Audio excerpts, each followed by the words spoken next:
Senyores i senyors, com he dit, per vindre, per la seva assistència. Primer que res, és necessari que agraïsqui a l'Ajuntament de Vila-real, a la persona de la batalla, per la col·laboració, no tan sols per fer este acte, sinó pel recolzament en la revista científica Nemus, que en els temps que corren és molt difícil fer una revista, jo crec que és pràcticament no la nostra llengua l'única que es fa al país, i ens han recolzat des de bon principi, tant la regidoria de Cultura com la de Normalització Lingüística. Moltes gràcies, estem molt. Bé, en principi avui el que es tractava és parlar un poquet de què consisteix aquesta exposició, que són un conjunt d'unes 15 làmines, i com s'integren en un projecte un poquet més general. Havíem posat el títol d'Espècies fòssils noves de la comarca de Castelló i he posat ahir la web de Tenem de Natura perquè si hi ha algun mestre en la sala millor i vol un recolzament en la web hi ha algun contingut que li pot ser útil. Bé, segurament alguns dels assistents no es farà falta, sobradament no es fa falta, però hauríem de començar parlant d'un concepte bàsic. Com és el que és espècie nova i què volen dir quan diem fòssils castellans. En les terres de Castella hi ha moltíssims fòssils, moltes espècies que s'han citat. Segurament tot el món coneix, si més no, els dinosaures de Morella o de Cintorres. Teniu algun gran paleontòleg de vertebrats que estan a Salandres, que estic esperant algun dia que descrigui una espècie nova per catalogada, estem en vies d'això,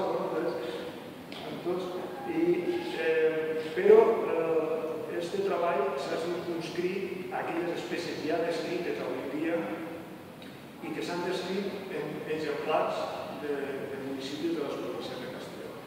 Descriure una espècie nova vol dir que quan un científic intenta classificar qualsevol animal viu o fòssil pot trobar-se en una conjuntura que no ho troba perquè no s'havia descrit prèviament. En el món dels animals vius, de les ciències naturals, pràcticament en Europa al segle XIX és una tasca que es va acabar, podem trobar una cola molt puntual, un ambient molt especial, que tal, però estem fent. En el món de la paleontologia hi ha molta feina per fer.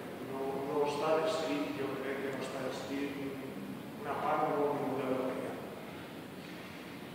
Aleshores, el que es va intentar, el que es fa quan s'ha descrit una espècie nova és una vegada s'ha comprovat que no està descrita, descriure-la, figurar-la, publicar-la, que no està publicada, no és espècie nova, i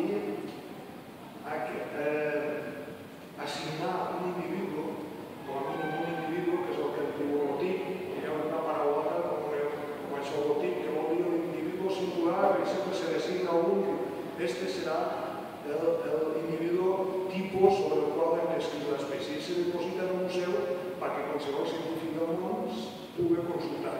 Imagineu que hem descrit una espècie nova en gel i d'aquí 2 anys apareix en el Caucas un bitxo que li pareix semblant. Si vol contrastar-ho, doncs bé, i contrasta. Una altra cosa que us volia dir és el topotip. Me sentireu parlar de topotip i topotip és aquells fòssils que són del mateix topo, del mateix lloc, del mateix municipi on se va descriure la primera vegada, també de la mateixa data, del mateix estil. Aquesta col·lecció començaria en el primer fòssil que es va descriure en terres, tant en les comarques de Castelló, era de Gent, era la Pueblo Maria, que diríem en aquell moment, viscueta a Vilanova l'any 1859. Penso que és també el primer fòssil descrit a València i jo penso que també és el primer fòssil que està descrit a l'estat espanyol. Joan Vilanova era un metge valencià que quan era minut a viure al País Silvestre, quan pensava que el seu pare va anar a treballar aquí, és un home que va començar la carrera i va acabar de Medicina. En aquell moment Medicina era l'única formació universitària que tenia branques de ciències naturals, que tenia botànica, que tenia altres ciències, i ràpidament va començar a fer estudis, va formar-se fora d'Europa, va ser el primer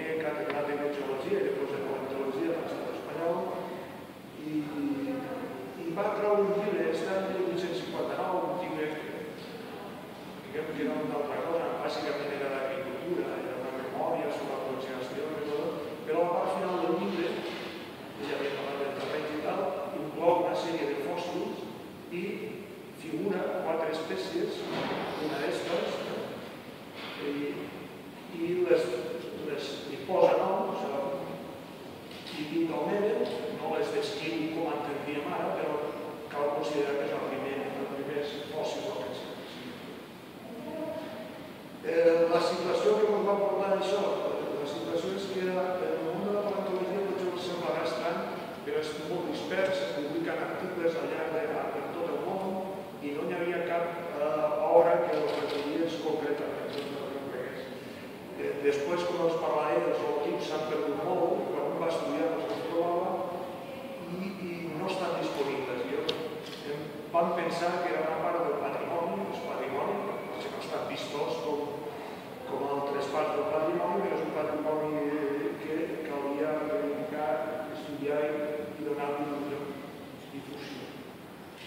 Per això vam tindre la pensada d'anar a l'Ateneu de Natura, com l'Associació Paleontològica i Tecnològica de Roma, tirar endavant un projecte que anés encaminat a reconstruir col·leccions, les col·leccions de tots els fòssils castellonencs i depositar-les en museus pròxims. Este projecte és un poquet més ample i tenia 3 eixos: el patrimonial, el científic i el didàctic. L'eix patrimonial consistia en cercar en canvi els prototips en els mateixos municipis que s'havien descrit, una vegada trobats i els que els trobàvem, depositar-los en museus i potenciar la seva valoració patrimonial i dissenyar material expositiu al que el calgués al museu que el produeix. De moment hem assignat, i hem arribat a acord perquè la Generalitat ha assignat, en 3 museus, el Museu de la Vallcorba, el Museu de Ciutores i el Museu de l'Ordà, que voldríem que siguessin sempre pròxims a menys d'una hora d'autobús de qualsevol escola a l'institut de les nostres comarques. Potser seria bo que la ciutat de Castelló, en l'àmbit, per exemple, d'un planetari, s'agafessin, però no tenim una col·lecció museística recollida de lloc que s'hi doni. Ara hi ha una petita col·lecció precisament de l'associació BIS, una sèrie d'allí, seria un lloc ideal. Si pega l'empenta administrativa i universitat. El científic confeccionar el catàleg era fer un treball de recerca, bàsicament recerca bibliogràfica, i després la segona part investigar la disponibilitat dels holotips que estan dispersos pels museus del món. Com veuria, i això portarà temps revisar les espècies que fan falta, sobretot les antigues, i designar en el seu cas neotips. Neotips voldria dir una altra paraula que voldria dir quan ja s'ha perdut l'holotip, recordeu aquella espècie que va servir per descriure l'espècie, designar-ne una nova i depositar al museu en el cas que s'ha dit. L'eix didàctic l'enteníem com un esforç, un cert esforç, en el que s'inclou este acte i l'exposició, de divulgar aquest patrimoni en un punt més general i sobretot potenciar l'ús didàctic d'aquestes col·leccions per a primària i secundària. Primària i secundària, la geologia i la paleontologia ocupen temes molt reduïts. En canvi, considerem que des del punt de vista de l'alumne són prou atractius. Si se fa una actuació alternativa que sempre augmenta l'atenció de l'alumnat, com portar-los al museu, portar-los a alguna cosa, al camp, en algun cas, el resultat didàctic sempre pot ser molt més profitós. Dins d'aquest context és com vam dissenyar aquesta exposició, que és simplement les làmines en les figures, moltes són antigues, d'una qualitat reduïda, però són les figures originals de totes les publicacions que es van descriure, que s'han trobat, i en un format reduït, que pesa poc, perquè fos una exposició que es pugui transportar a l'institut a l'aula de l'Alemanya, que sigui fàcil i molt pròxima i fàcil de veure. El catàleg, bàsicament, la constitució del llistat, aportat la informació bàsica de totes les coses que han trobat bibliogràficament, el toro, el lloc, el fil a què pertaneix, alguna informació addicional. Aquest treball bàsicament està fet, sempre és millorable, s'haurà de fer amendements, està publicat a la Butlletí de la Societat Castellonenca i en este el número 3 del MEMUS que tan generosament les institucions ens ajuden a portar endavant. Bàsicament està ja el clos, que haurà que continuar les amendements, se pot haver escapat alguna coseta i a més el treball se va tancar el 30 d'abril del 2013 i ja ha sortit alguna espècie nova. Però el gros ja està fet. En la web Ateneu de Natura, el que vulgui, que totes les publicacions originals, el text de totes les descripcions, que és una feina que nosaltres, que fàcil i té totes les imatges individualitzades per cada fòssil. Els resultats és que hem trobat de moment 136 espècies del període que va del 1859, que es va publicar la primera espècie, aquesta que hem comentat el mes de Joan Vilanova. L'any 1859 té també un cert interès. És l'any que publica Darwin en l'origen de l'espècie, hi ha una certa coincidència. Joan Vilanova precisament encapçalaria els creacionistes de la línia antidarwiniana. S'han trobat fòssils en 25 termes municipals i per a 7 de les 8 comarques de Castelló. Llevant de l'alfabet que de moment encara no s'ha decidit. La major riquesa bàsicament està en la zona nord-oest de la província dels Ports o la Universitat. Els termes de més biodiversitat són Morella, entre unes espècies, Xert, Pinduna i Forcadillo. A mi resulta un poc curiós, fins i tot, que una ciutat en un terme municipal, que és normal, de Morella, i d'una riquesa tan important de 31 espècies, tot el món ha sentit parlar dels dinos, els dinos són grans, són molt bonics, són preciosos, a tots molts enamoren, però ningú parla de les espècies descrites. Vas al museu, és un museu petitonet, el que hi ha, no dels dinos que encara no s'han pogut tirar endavant, algun dia espero, i no tenen una vitrineta pels fòssils morellans autèntics. Hi ha 31 espècies, no tenen cap una vitrineta per les 31 espècies. És això que vols dir que és un patrimoni que és un poc invisible, no ho valorem.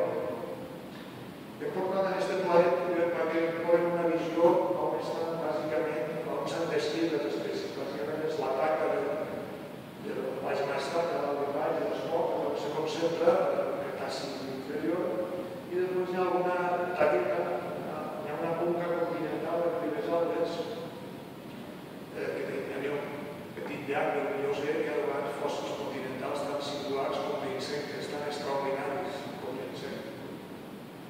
I després està l'únic poble costaner, Alcalà, també en té, però té una part interior de la muntanya, és el Miocè de la manera que s'han vestit tres mamífers moderns, com els termes geològics molt recents, 4 o 5 milions d'anys, termes geològics molt modern comparat amb tota l'altra material que normalment llevat del Miocè, que serà tot l'hora està per dalt dels 5 milions d'anys.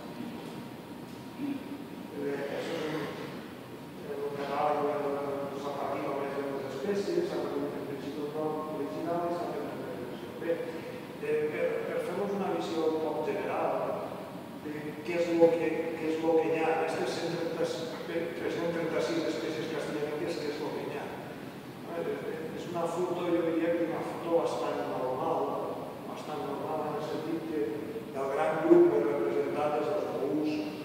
Els mol·luscs actualment són el segon fil més biodivers de la Terra. El primer són els artòpodes, insectes, aranyes, crustacis.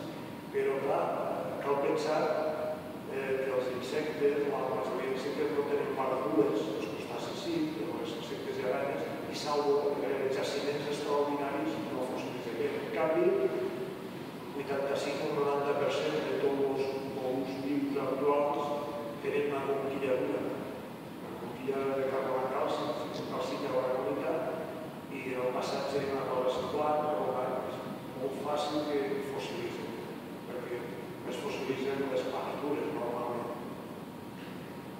Ja dins del Castor està més normal, és el grup més biodivers també actualment, el gasteròpodes, els caragols i després van les petxines. Hi ha un parell d'almonites. Després ja li diria dos cordats. Cordat és el film al qual també pertanyen altres, ells estan com reptils, les aus, els peixos. Aquí hi ha una rotació important de peixos que després hem parlat. Us he posat algun exemple, com no, com ja estava recollida al pòster, el Gimnentome biscuitana, dintre del nom com la coneixem actualment. És el primer, com us deia, el fòssil valencià. Va viure fa 125 milions d'anys. El canvi del Barremià a l'Asterotià.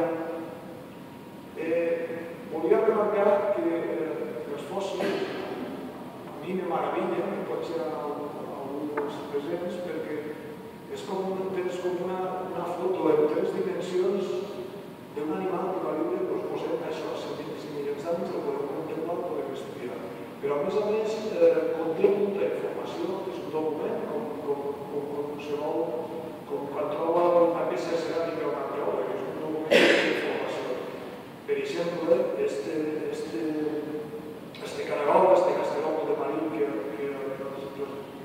n'estem parlant, pertany a una família que està extingida, la Cassiopea, però que estaven adaptats contínuament a viure en uns ambients que suportaven els canvis de salinitat i vivien en unes zones de deltes o manglars, és a dir, llocs de la mar molt pròxims al continent i amb entrades d'aigua dolça.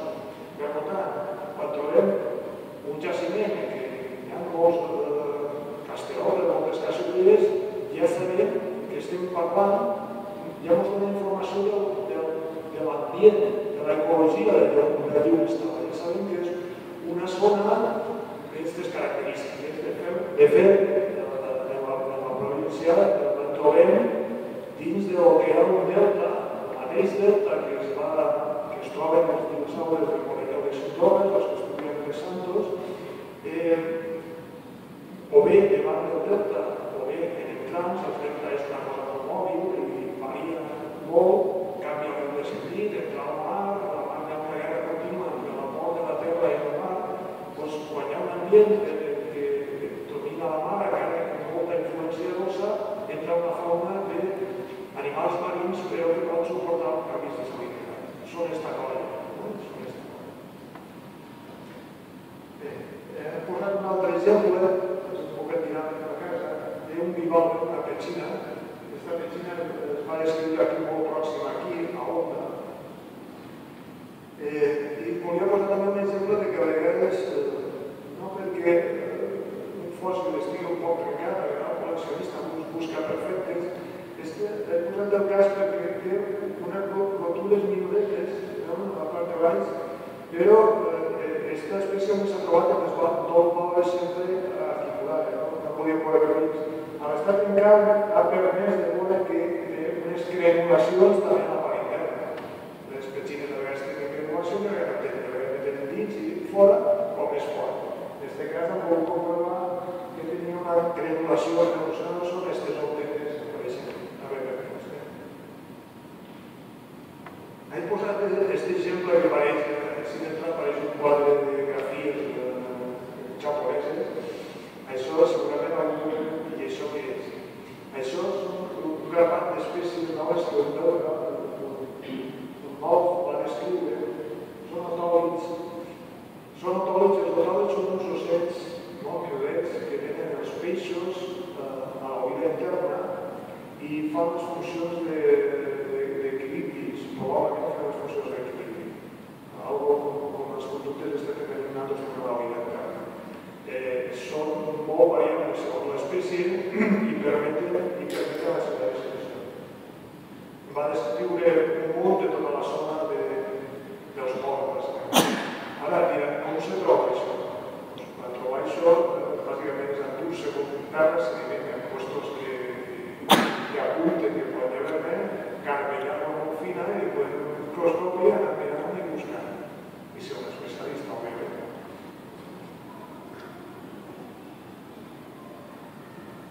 Dins dels artròpodes, he posat un exemple d'arqueologia, on se poden conservar, on s'han conservat normalment els fòssils, sobretot marins, i que tenen una part dura. Però de tant en tant tenim la sort extraordinària d'un jaciment de conservació magnífica que passa de tant en tant a les comarques de Castelló-Menyau, Ribes Altes, on s'han conservat matèries planes, parts toves, fulles, insectes, i podem veure aquí un exemple que és un mosquit. Un mosquit com els d'ara, que dius, quan fas així ja s'ha desaparegut, doncs s'ha conservat. I tenen un 20 milions d'anys.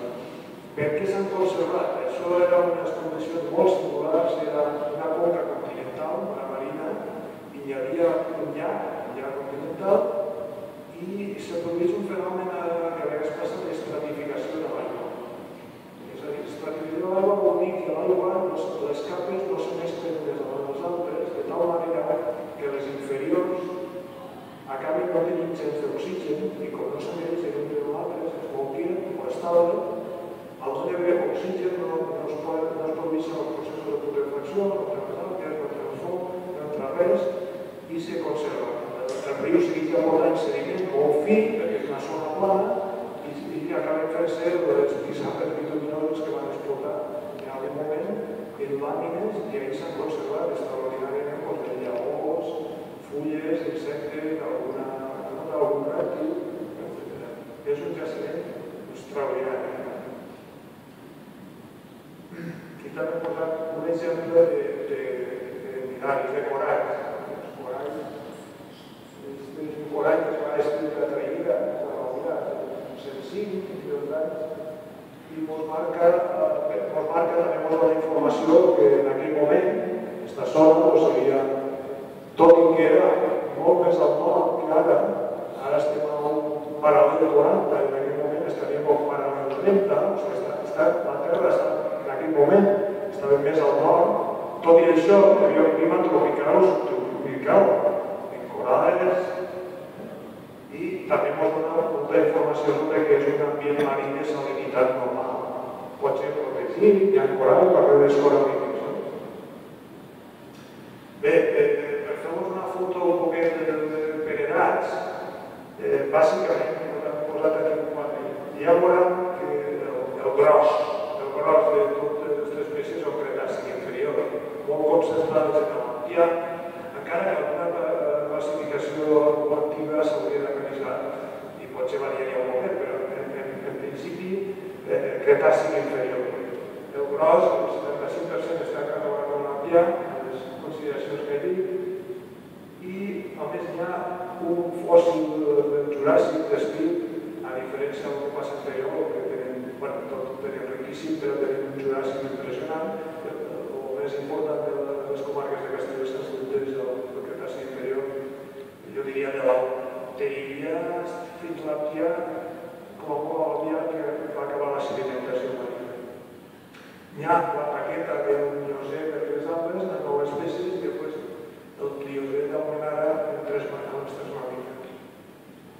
He portat a aquesta taula per també fer una fotografia com és el procés històric de descripció i he portat cada columna representa una cinquantena i veuran que hi ha el primer impuls de la segona cinquantena del segle XIX que se descriuen també això, una cinquantena, una mitjana d'una per any.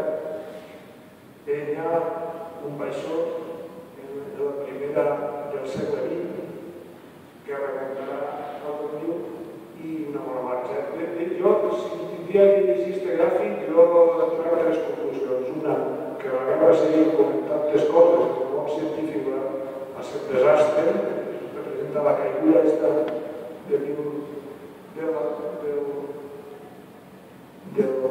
la primera cinquantena del segle XX, que va remuntar. La segona conclusió és que a la marxa que portem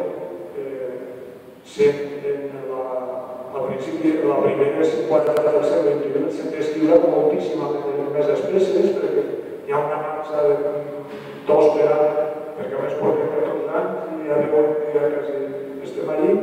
I la tercera conclusió que interpretaria jo és la que ja vaig dir. Si continuen descrivint-se moltes espècies fòssils, vol dir que continua hi havent molta feina per fer. Hi ha molt de material per descriure. Les bones corrent, però hi ha molt per treballar.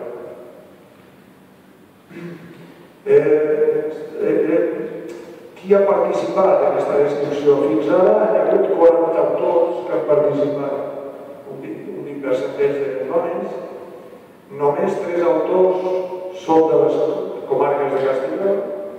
El que més va contribuir és l'Enric Coquà, que després es parla un poquet d'ell, i el Sebastián Calçada i els seus col·laboradors des del Museu Geològic del Seminari de Barcelona. L'Enric Coquà, els homes que viuen aquí tan durat i tan passat, aquest home realment va ser un home important, molt actiu. Pensé que la paleontologia francesa va ser una de les pioneres i la formació que hi havia en aquell moment era molt diferent del que hi havia aquí. Aquest home va vindre bàsicament perquè li van encarregar els geòlegs, els enginyers de línies espanyols, no s'aclarien massa en els estats en la zona dels limitos d'Utrillas, el que després s'ha aprofitat de la central tèrmica d'Andorra. I va vindre bàsicament pels interessos econòmics de veure com es portaven i posaven un poquet d'obra en la geologia i feien els càlculs a veure si podien explotar. Va estar 3 mesos aquí i en aquests 3 mesos va tenir temps de posar un poquet d'obra en la geologia i a més li van encarregar que tracés la viabilitat de traçar un ferrocarril per portar els seus carbons i els seus lignits fins a la mar. Probablement era en aquell moment no hi havia altra opció del port de Vinaròs, però no poble.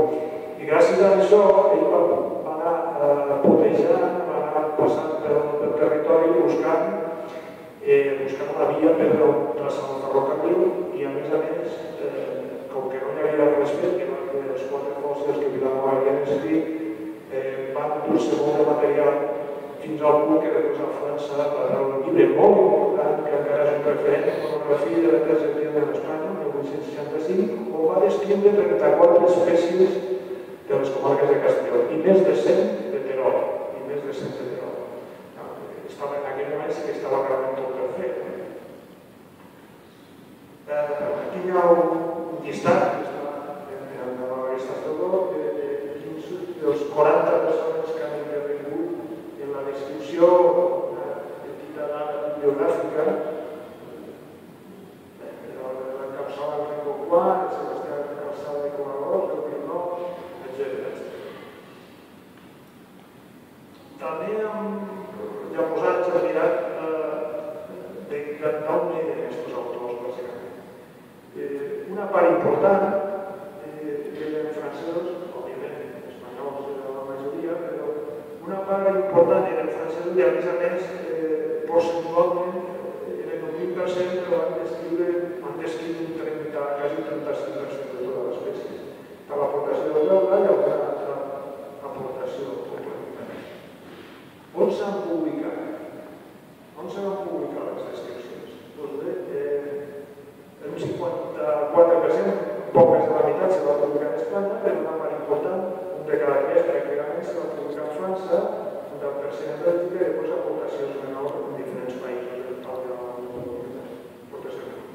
També hauríem de dir que en aquests moments està canviant radicalment l'associació entre el lloc del fòssil, l'autor i el lloc de la publicació. Perquè en aquest moment és que hi ha una globalització i s'està publicant qualsevol persona de qualsevol zona i en qualsevol lloc del món.